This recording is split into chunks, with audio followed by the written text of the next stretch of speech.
like I got a front row seat of what television's like from the people that I want to be like at 17 years old. And then, I launched that forward into my first full season in 2018. I was 17 years old. All right, and we are back again, episode 42 of the Box to Box podcast. I'm so excited for this one. And for those of you who don't know, I should say, my name is Jose Tejas. I am the primary host of this show. As usual, I am joined by a very special guest. I'm going to tee him up with a great intro here in just 1 second. But before I get there, as always, guys, it's a free layer of support. If you haven't done so already, like the video down below, subscribe to the channel. We're trying to get the word out around GOLZtv and our mission around making the beautiful game accessible and cool for everybody in North America. So if you haven't done so already, support our mission by subscribing to the channel down below. Free layer of support. What else are you doing? All right. Now, with that out of the way, as always, I like to say, Box to Box presented by GOLZtv, GOLZtv, where you can find your free, unlimited, fan-made footy content today. Okay, let's get into it. Episode 42, we have a great guest on the show for you guys today. He's an avid fan of the game, a journalist, someone who's going to be coming out with a lot of content leading up to the 2022, or 2023, I should say, Women's World Cup. There's a lot to talk about today, and I'm pumped for it. We have Riley James on the show today. I'm so excited to have him here. Riley, how are you, my man? Doing great, man. I'm excited to be here. This is such a great concept that you've come up with, and I'm excited to, 42 today? Episode 42? That's 42. Incredible, man. Thank you so much, man. The kind words go a long way. I really appreciate it. But look, it's not about me or about GOLZtv today. It's definitely about you. I'm very passionate, very avid fan of telling stories that just make this game and all the passion that we have for it relatable to the next generation of fans. And I got to say, I think yours is a pretty unique one. We talked a lot off screen about your journey, why you're so passionate about what you do. I want you to obviously bring a lot of that to the show today, and we're going to tell some pretty cool stories along the way. I'm definitely excited, but can't start that without asking the question that our audience really knows us for at this stage. Riley, who are you today? I'm a guest of yours. I am someone that is excited to be here. I'm someone that is a product of the way most people find this game in this country, through the World Cup and through FIFA, and someone who's been able to bring content that I hope is dynamic and hope is different, and been able to do it at a young age, and to do a men's World Cup and leading up to a women's World Cup. I'm someone that I'm just incredibly blessed to be able to be doing this and having this as like an actual job. Seriously, man, I think you're living the dream when you think about other people who want to have a career that they're as passionate about when you think about what you get to do every day. And I definitely think that there's, some nuggets of value that aspiring content creators or aspiring, fans of this game want to have and be able to pull from this episode so that they can take and use for their own journeys as they try to forge careers for themselves. So, we'll talk about it. I think you've gone about it in a very non-traditional way, and it's panned out for you. But we'll definitely talk about it as we continue to go through this episode. But let's start at the beginning, man. I like to kind of, when I paint a picture or tell a story, I think it makes sense to kind of start from the beginning, talk about some of the early memories you have of soccer and how you were brought into this game, and then scale that up into what you're doing today and what you're most passionate about. And then, of course, give at least a few teasers, if you're able to, regarding what's coming up for this summer and beyond. We'll get there. But earliest memories of the beautiful game, man. Talk to me about how you were brought in. You mentioned, kind of starting your career at a very early age. You weren't scared to go on that path. But where did it all begin from a soccer fan perspective? So from a soccer fan perspective, starts in Brazil in 2014. We all played youth soccer. I think everyone in this country at some point in time either played youth soccer or went to a youth soccer game, right? Like I was 8 and we were all terrible. Yep. And we didn't know any better, right? But from a everyone's chasing the ball all at once. Yeah. There's no shape. Yeah, Pep Guardiola would be so displeased. But the great thing about the fandom in the World Cup, right? It all starts in Brazil. It starts with the U.S. against Ghana in that first group stage match. It goes with the U.S. going toe-to-toe with Cristiano Ronaldo in Portugal, playing a big team like Germany, who would go on to win that World Cup. And then the round of 16 match against Belgium with kind of the roller coaster that was. I knew nothing about the game of soccer. I knew nothing outside of Landon Donovan and Clint Dempsey. Those are the two names that were always sold to us as Americans because they were quote unquote the best players. And I think they're the two best players to ever play for the United States. So we are being sold this. And then the drama and the intrigue of the characters involved. Landon Donovan's not there. It is Clint Dempsey leading this team. It is a young Michael Bradley. It is a young John Brooks. And then Chris Wondolowski. And I hate that that's like one of my earliest memories of U.S. soccer. But the fact that I cared about that so much after that was my fourth game watching the national team.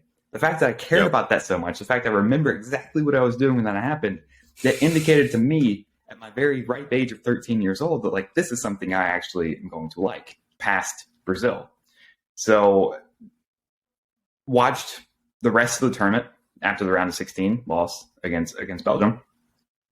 You know, Lionel Messi, I understood who Messi was. I learned about kind of the monumental moment of that World Cup final in Rio de Janeiro. And, you know, Germany beats Argentina. Messi misses that shot. We never know if he's going to get it again. Spoiler alert, he did. And of all places, Doha, Qatar.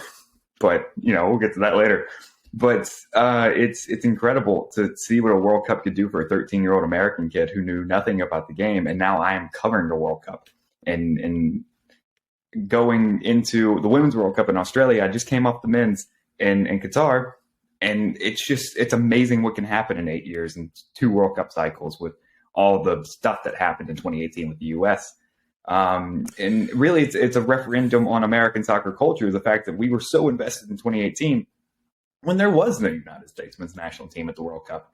So I'm a product of a growing culture. I'm a product of what television can do for a sport in the country. And ESPN back in 2014, Fox 2018, 2022 have taken over and done a fantastic job with the men, 2015, 2019, and soon 2023 with the women's. Fox has done a fantastic job. ESPN did a great job for a long time. And now Apple taking over the MLS. It's really great because it brings it to your home and it brings it to you and it brings it to every 13-year-old American kid from Louisiana that knows nothing about the game. And now I get to do this. So it's incredible. It is very incredible. I totally agree with you. And I think that something I picked up on there in the earliest days of you becoming a fan, 13-year-old kid from Louisiana, consuming what you mentioned was your first World Cup and the personalities that stood out. And I agree wholeheartedly. I think Landon Donovan and Clint Dempsey, even to this day, are still probably the most, I would say, mainstream personalities, so to speak. Everyone knows who they are. I mean, if you watch the 2022 Men's World Cup, they were on the desk, providing analysis, providing commentary. You know, they're very much kind of household names in the broader U.S. soccer landscape. But from your perspective, with that being your first major tournament, why do you think these personalities like Dempsey, like Donovan, stood out so much to you? I mean, in comparison to how many guys were on that team, right? I still remember Jermaine Jones scoring that goal against Cristiano Ronaldo in Portugal. I jumped out of my chair at a bar that I was at. But at the same time, right, I think that U.S. team had still some pretty iconic personalities. What specifically about those two guys really made those leaps and bounds to you personally? Well, obviously, the story was that Donovan was left out of the squad, presumably for Julian Green. And that was the Jurgen Klinsmann decision, whatever the case may be. It's 8 years ago, 9 years ago now. It doesn't really matter much anymore because I don't think Landon Donovan changes the round of 16 result. But ultimately, it's television, right? It's the people in the studio. It's the people on, as bad as it might be, ESPN FC at the time. It's those people that have the opportunity to influence you, whether it be from the studio, whether it be from a live report from the field, whether it be in a content creator situation like this. They tell you who to look out for, and they sell you on these players. It's like what I was talking about. John Strong came on my show after he got back from Qatar and talked about the studio selling Kylian Mbappe and Lionel Messi in the final in 2022, and they delivered, right? They didn't really have to make up this other side of the story with players that a casual audience isn't super familiar with, right? That's the job of a commentator. Yeah. It's like what's actually happening in the game, and the studio sells you who to watch out for in the game and these big stars and these big names to get you to watch. Because I'm watching Messi and Mbappe, But if, Julian Alvarez, who scores a goal in a World Cup final, John Strong and Stu Holden tell me who that is. So it's that type of thing, right? So the studio guys sold Clint Dempsey and the big controversy of Landon Donovan. But even Landon Donovan, still after the World Cup, was such a big fixture, and he had that farewell game. It was just who has the opportunity to influence you and tell you about the game. And I think that's why a lot of people have such a hard time with these studio crews at ESPN and Fox, because they sell the same names over and over again. And I get that, and you have to sell it to a casual audience. But ultimately, it is there has to be a go-between between casual fans, Mbappe and Messi, but there has to be some influence and some deeper level of understanding that, it's not just two guys and 22 on the pitch. It's not just Clint Dempsey and Landon Donovan on the pitch.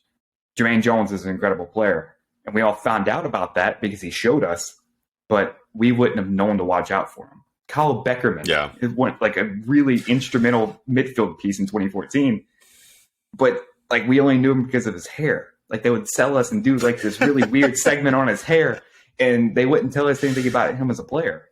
And like Tim Howard's one of those guys too that they pushed on you. Rightfully so. He's a great goalkeeper, one of the best goalkeepers in the history of U.S. soccer, but like he's not doing a whole lot other than his one actual job of saving the ball. He's not out there in the outfield. So there has to be a better job, and I think it has been a better job over the last 8 years. And people like us who are not on mainstream television are selling those players that Fox and ESPN can't always because of time constraints and viewing audiences. I agree. And there's, like you mentioned, right, there's only so many names that keep an audience engaged, right? I think if you've never heard of Julian Green, you mentioned Julian Green before, most, I think, American fans didn't really know who he was until the summer leading up to the World Cup when he started really kind of making regular appearances under Klinsmann. I think that's when a lot of the hype was built up. I remember in some of the tune-up friendlies leading up to the World Cup, Fabian Johnson getting on the score sheet and a few other players that really just weren't household names and people didn't know who they were. And a lot of this is because, at the time, Klinsmann was prioritizing, Johansson and all of these dual nats, right, that were, playing overseas and just trying to make the U.S. as competitive down in Rio as possible. And I think that he did a pretty good job of that. But talking about your experience specifically with that World Cup, the World Cup itself was amazing. We saw crazy results even after the U.S. got eliminated. But I will also say, remembering what life was like here in the States during that tournament, especially after the U.S. was eliminated, not that the World Cup hype died down, right? But I think some of the buzz from the casual fans who were tuning in just to be kind of rah-rah and cheering on USA and, pitting us against the world, and we're traditionally an underdog in the sport. You started to see some of that go away a little bit. And then, of course, the tournament came to an end. And so when the World Cup comes and goes, I firmly believe that there's some hype that just falls off, right, for the sport of soccer in general. How were you able to kind of keep your passion for the game alive, right? This is your first World Cup. You're a young kid, a teenager. Like, where did you go to next after that World Cup was over? Barely a teenager, but yeah. So for me, like the rest of the tournament played out how it did, right? You had Messi's march all the way to the final. You had Brazil and Germany in that just insane semifinal 7-1. I remember that being like, I don't know a ton about this sport, but I know that's not supposed to happen. That's not how it's supposed to go. Yeah. Yeah. Especially, again, them selling us Brazil and being the home nation and not winning since 2002. Like this was supposed to be their tournament, and they lost in the semifinal by 1 million goals. But so to answer your question, so I actually didn't stick with soccer. Like I didn't get into Major League Soccer. I didn't get into the beginning of the European season. What really got it for me was 2015 when MLS kicked back off. I really wanted to make the effort to, okay, let's see if I actually like this outside of international soccer. Because I had a really hard time with club soccer. Like these guys are different nationalities. There's a weird advertising on the front of the shirt. That's good. I'm never going to like that. And now I find myself having dream advertisers for different clubs because I think it looked good. I would think it would look good, but like I had such a hard time with club soccer because I didn't really understand the structure. I think that's a lot of the problem with Americans developing a love for European soccer.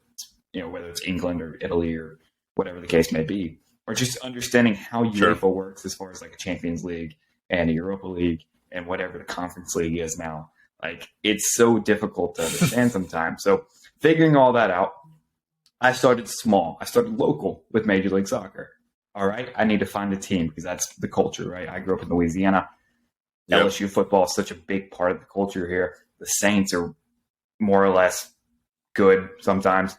And then, I had to find a team that I can fall in love with. And Orlando City was coming into Major League Soccer at the same time as me. I knew Kaká from 2014 in Brazil. And, okay, purple and gold, I'm familiar with that. Right down the road in Baton Rouge, they got purple and gold. So, but to see kind of like the grassroots approach to growing the game in Orlando versus Orlando being so touristy, right? It's Disney, it's Universal, it's all these big things to draw people into Florida. Orlando's like, this is our thing. This is Orlando. This is for you guys who live here, who don't have to deal with all the commercial stuff all the time. This is your thing. We get to share it with everybody else, but this is your club. And I really love that, despite not being from Orlando, despite not being from Florida in general. I fell in love with the way Orlando City sold themselves to not only the people of Florida, but sold them to Major League Soccer. So that first game against New York City at the Citrus Bowl, I was watching. It was on ESPN. It was a 1-1 draw. I'm like, this is it. This is Major League Soccer, and this is something I love. And little did I know, just over 2 years later, I'd be covering them in my very first game in 2017. So, no, it's amazing to what, a sport can do, because I had no intention of ever watching Major League Soccer before 2014, and now it's appointment television at 14 years old. Yeah. I love that, man. Seriously. And Orlando, of all, I remember when they came in, right? And, like you mentioned, Kaká was the DP. I still remember when they had guys like Kyle Larin.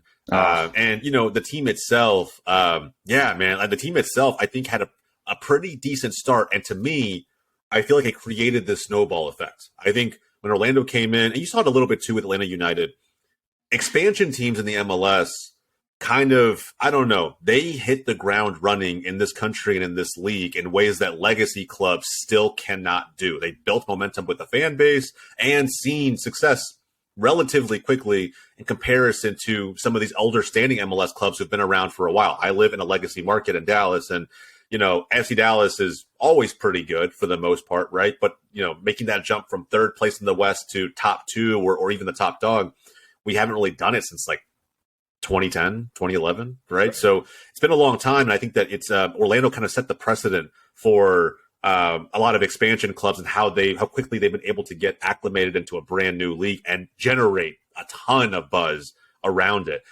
When you think about now your path on this journey, you started supporting Orlando. How from that time to where, maybe not where we are today, but let's say over the last few seasons, from your perspective, how has MLS really kind of grown in this country? We're at 29 clubs. That is a massive league. Still a very young league, but a massive league. How have we grown from your perspective? Well, it's like what you talked about through the expansion clubs, right? You got a second team in Los Angeles. You got a team in Atlanta that would never work, right? Soccer doesn't work in the South. And, Charlotte has come in and been awesome. St. Louis this year is flying. These expansion clubs that make their mark on Major League Soccer, it just opens up a new market. Minnesota is awesome. It is a lovely, lovely place to watch soccer. And Minnesota is one of my favorite stories in American soccer because it's a club that no one wanted, right? The leagues didn't want them. The owners kept swapping back and forth who would actually own the team. No one wanted Minnesota because why would anyone want to live in Minnesota? And then somehow, some way, they found someone to care about that club enough, got them to NASL, and then now they're rocking and rolling in Major League Soccer. A beautiful new stadium in St. Paul, and beautiful kits and a fantastic Twitter admin. Like, they're just great. And the next step is getting results on the pitch. The fact that no one wanted to be in Minnesota, and now they're one of MLS's most endearing clubs, that's the progression of MLS since I've come into the league. Because I think Orlando was the 20th club or the 21st club, and we've grown 9 since then. Los Angeles has been really great for the league.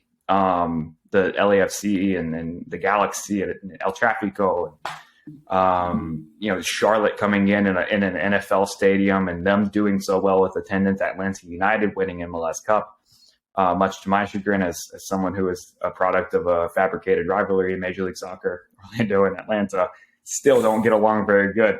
But it's cool to see, though, these expansion clubs hit the ground running. And I really hate the kind of the subculture of that with these legacy clubs like Dallas and LA Galaxy and Salt Lakes of the world and Colorados of the world. They're falling behind. And Seattle's been like the standout of all of that, Seattle and Portland, but mostly Seattle have kind of beaten that trend. So it's cool to see it's not completely taken over by the new kids, but there's still a lot of passion from a club that started in 1974 versus a club that started in 2019. So Major League Soccer has filled in the gaps of different pockets of America that would love soccer, and they've filled most of those pockets. I still think there's a couple more to go.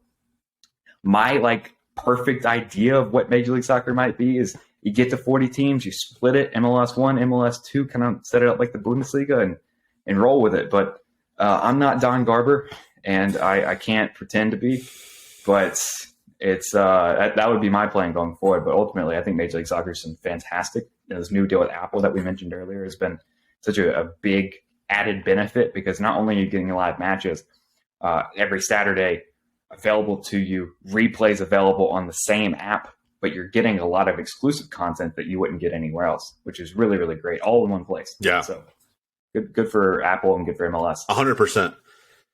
Yeah, great for Apple and great for MLS. I think that at the end of the day, you still see complaints on social media from folks, right, who are complaining maybe about the price point for entry, or the fact that they don't regularly watch Apple TV, and why would they go out of their way to download it, or even certain people who are making potentially leaking information about projections and how many subscriptions Apple was expected to get versus where they are today. Putting all of that aside, I still think it's a major milestone for this league, for soccer in America. And I think it's proving grounds for Apple. I think that they want to prove that they can handle a league as thriving and as, at this point, 29 teams, big as MLS, to showcase that they can be a hub, not just for American soccer, but for soccer abroad as well. That's kind of my bold prediction. But you mentioned something really interesting there. And before we kind of pivot over to kind of where you are with your career today and how that scaled up over time, I'm really curious. I think audience members will be curious as well. From a journalist perspective, you mentioned MLS 1 and MLS 2. I personally love that idea. I think the franchise model has a lot more cons than pros, in my opinion. There are some pros, don't get me wrong. I'm not going to say it's a one-sided argument. But I do think there's a strong case to be made long-term, maybe not in the immediate future, but long-term for promotion relegation. Do you agree with that or disagree?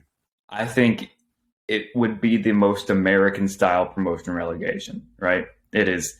You are subject to, I don't know if they're going to go, I don't see it ever going to USL, like a USL team winning USL championship and going to MLS 2. I just don't think it's going to happen. As much as it might be great for the country and be great for the game, we are Americans and we are capitalist monsters or whatever the rest of the world thinks.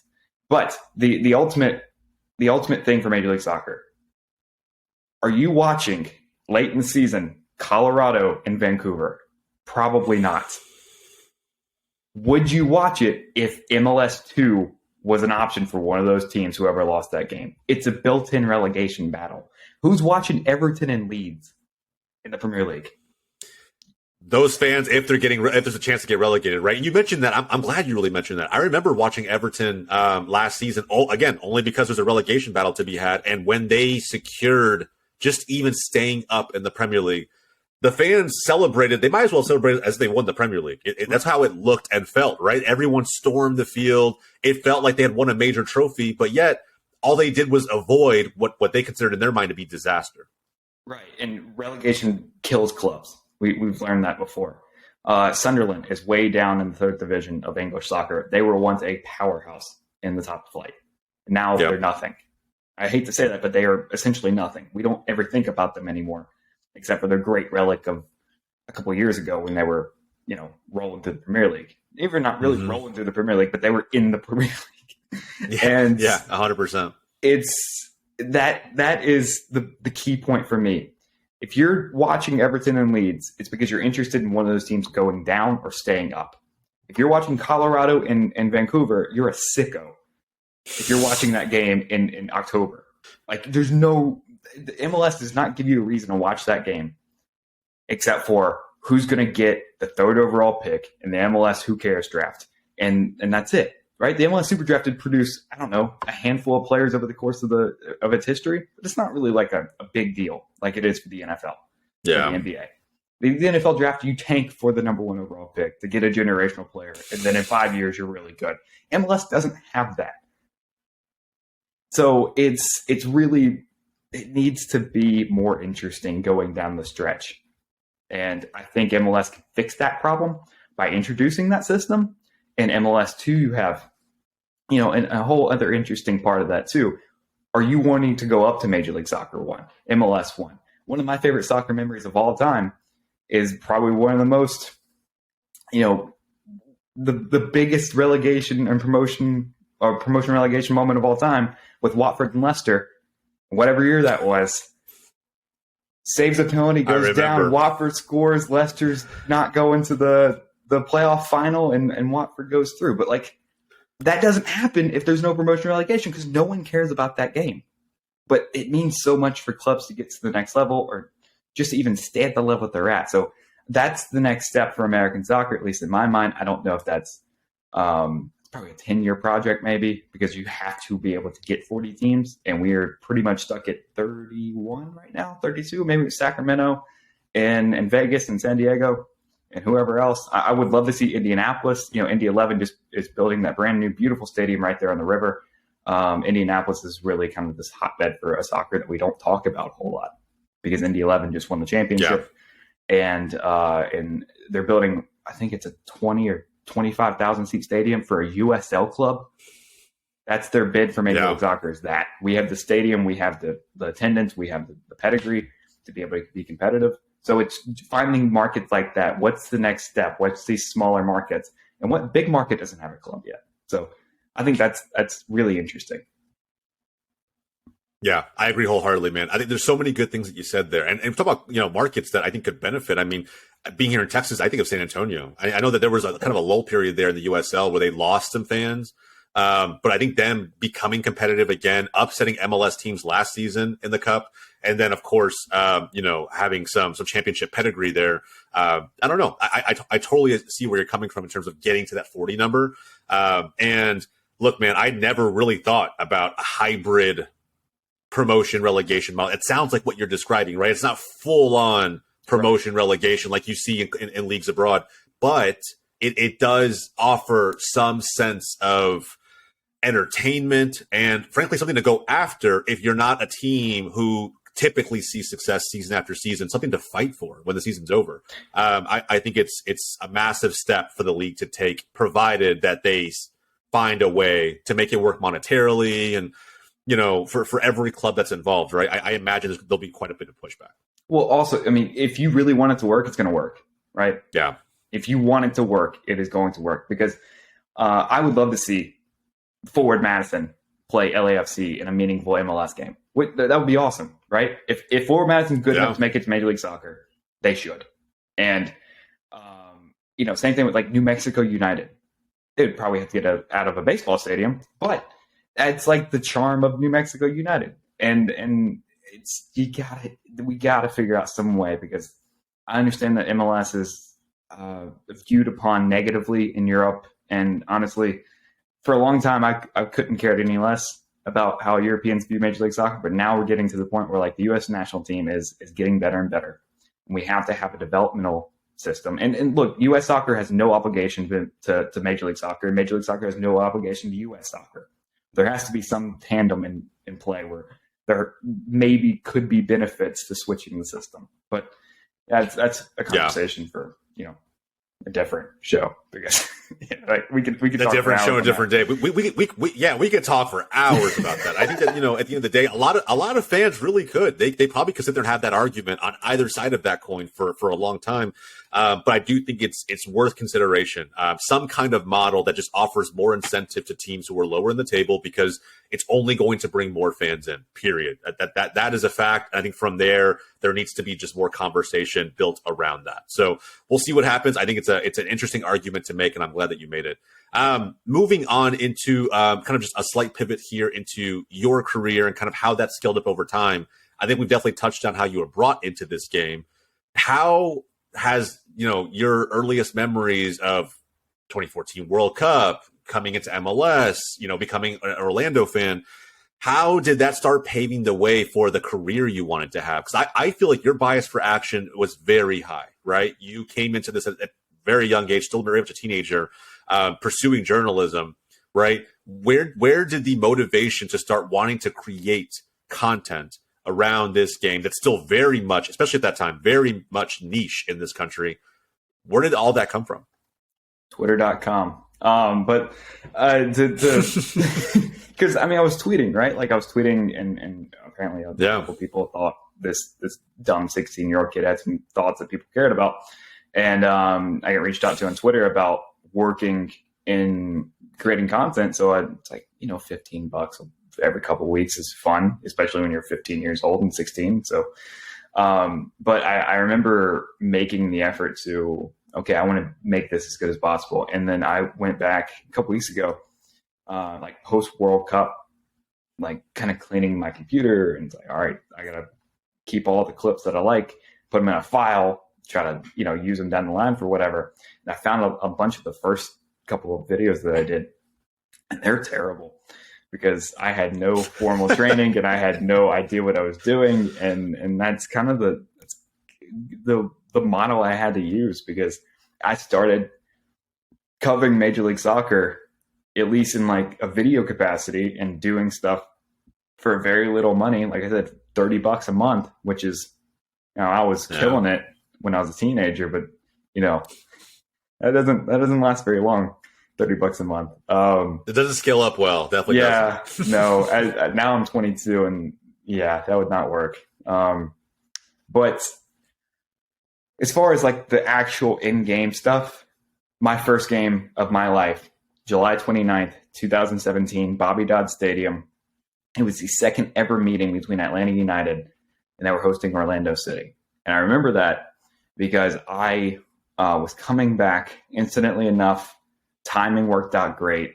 Whatever you choose to believe about fate and all this kind of stuff, it worked out that I was coming through Atlanta on that day. So I made a bet with my father, because we had went to the Super Bowl in Houston earlier that year. It was the Falcons and the Patriots won. And we saw all the media credential signs, and I made the points and like be that guy and ask like, what is that?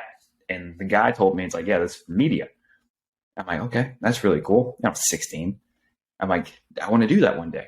So the Super Bowl's in February. My first game's in July. It took me 5 months to be able to get to a point where I had a media credential. Did I lie about my age? That's not really important. But 16 years old, they're not letting me in. I just didn't mention it. It's don't ask, don't tell, essentially. But the great thing about that day in July is it was 1,000,000 degrees because it was the middle of Georgia, but I was so nervous. I very much vomited into a trash can before. And then the dump after I got out of the stadium, I did it again in the very same trash can. Wow. Just 5 hours apart. But that day, honestly, outside of the vomit, changed my life forever, because I walk in, I see the whole production behind the scenes. I see the press box. I eat fantastic food. Whatever I've said about Atlanta in the past, their food was great in the press box. Lasagna, steak, salmon. Like, they're doing it right in Bobby Dodd Stadium, and I'm sure they're crushing it still in Mercedes-Benz today. But meeting Stu Holden that day, and like John Strong, it's a national television game. So these people are here. This is a big deal. It's a Saturday afternoon game in Major League Soccer on big Homer Simpson Fox, as Alexi Lalas would say. It was a big deal for me because not only is this my first game, but this is a big game that people care about, so much so as they sent people down to Georgia for it. Not only the people in the booth, they sent Rob and Alexi and everyone that's in the studio crew, so much so that I ran into those guys on the field, and we all stopped and chatted for a minute. And when I saw them again in November in the playoffs, they all remembered who I was, because it was this really, like, I'm the youngest person in that press box by 15 years. Like, there's no one's age that starts with a 2, and there's for sure not an age that starts with a 1, except for me. So me meeting everyone, and they're all married with kids, and I'm like in between my junior and senior year of high school. And it was just, it changed my life forever. Not only because the game was a 1-1 draw with Kyle scoring a worldie, not only because of who I met and the wisdom that Rob Stone told me that day about, okay, who cares, man, that you're 6, go for it. And, you know, Alexi with his incredibly long arms taking the selfie for us. It was this magical day where I realized that I can do this. And I felt like an imposter, because you're going to. But the idea of like, okay, now I know how it works. The next one won't be as scary. And it wasn't, because my second ever game was later on that season. The Houston Dynamo were in the playoffs playing Portland in the Western Conference semifinal. And then they beat Portland because Sebastian Blanco, I remember, burned his foot making dinner for his kids. So he's out. Poured boiling hot water on his foot by accident.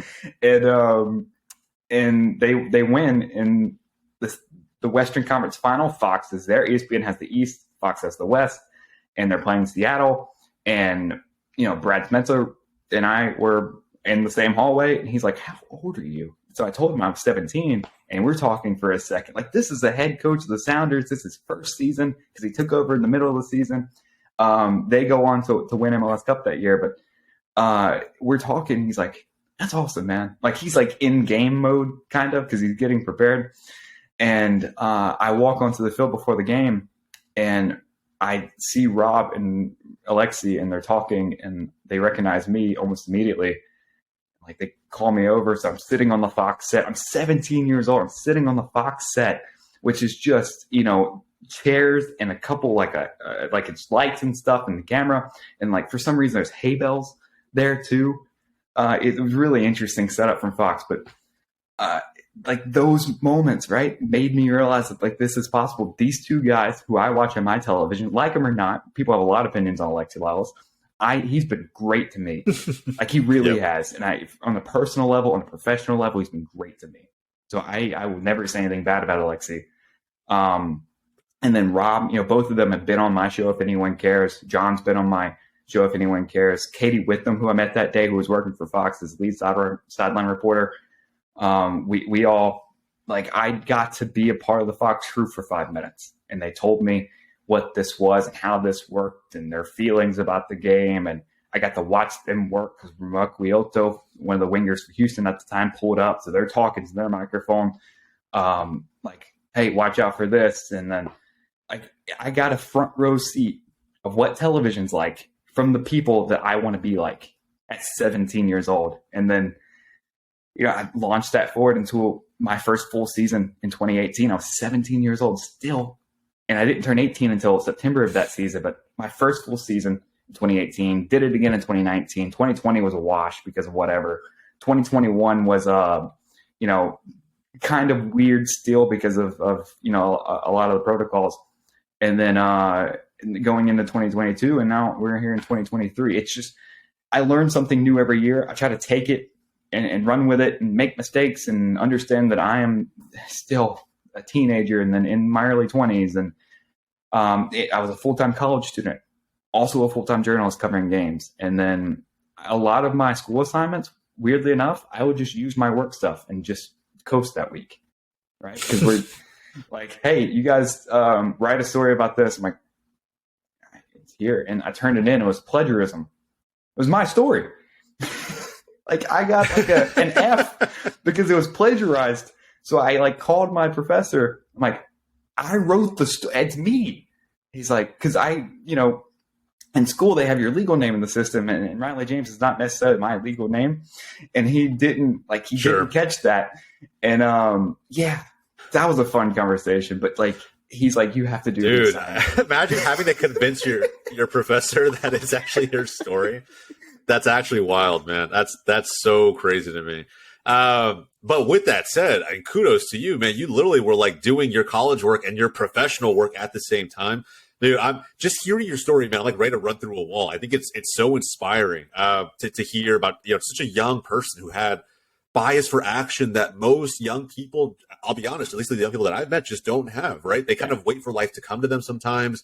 They're still figuring things out. They lean on a ton of different advice from people in their social circles or their close circles. And it can easily be the most intimidating thing in the world to enter an arena with the likes of Alexi Lawless, the likes of Rob Stone, the likes of really anybody in between, right? John Strong, Stu Holden. I think anybody your age, even older than that, would have been intimidated by the opportunity, had a strong sense of imposter syndrome that just takes over and maybe freezes you up a little bit.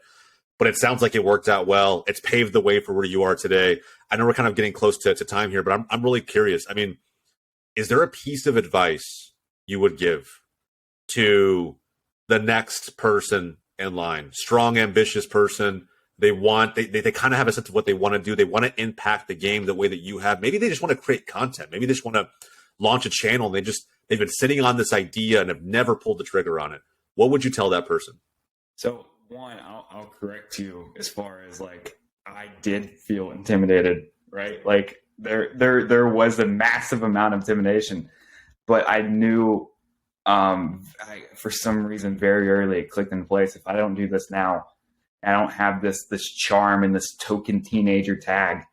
I'm never going to have this opportunity again, because they're not going to really love this 25-year-old something coming up and talking to them, but it's endearing and charming. So I use my disadvantage to my advantage of being a teenager and being so young and being like this next guy, but like the next version of the guy, because I'm 2 or 3 generations removed from Rob, who's in his 50s. I had to take that opportunity because it wasn't ever going to happen again, because I'm never going to be 17 again. As far as the question that you asked me, yeah, I mean, you just got to do it, right? Like, you know how many times I got made fun of in high school because I did this and no one was listening because I was 16. I didn't know how to market. Honestly, I still don't know how to market. I work for companies that do. But as far as the like getting made, like, who cares, man? Like, if people, I had this conversation yesterday with a kid. If people are making fun of you for doing something that you love, their life's probably going to suck. Like, because they're going to work and do something they don't love. And you got to make the effort, because it's going to be rough at the beginning. You have to throw yourself in there and figure it out.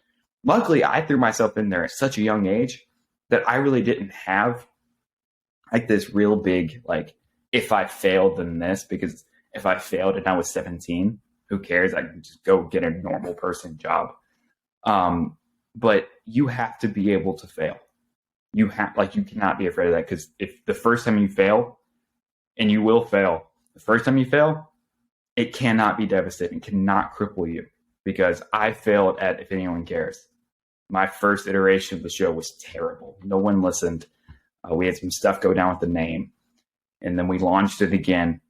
And today, actually, day of recording, April 6, 2023, the show turned 6, and we are in a partnership with Spotify.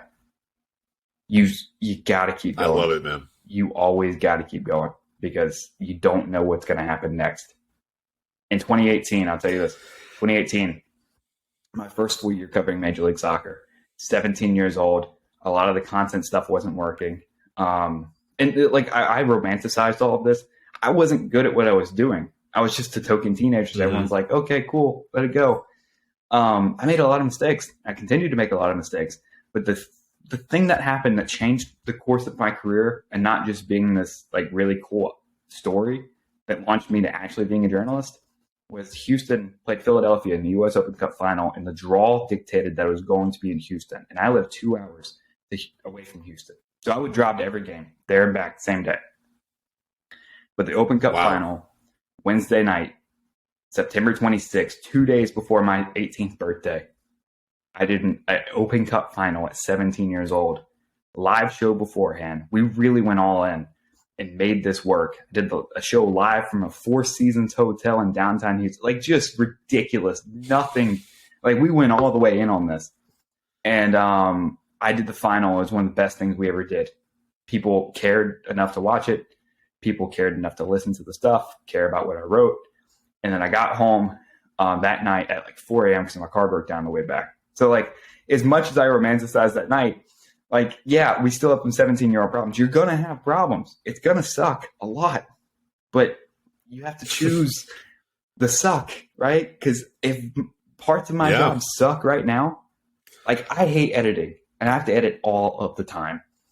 You have to edit all of the time. That's part of making content. Yep, all the time. If part of my job sucks and it's editing, I can imagine other people's jobs and the parts that suck.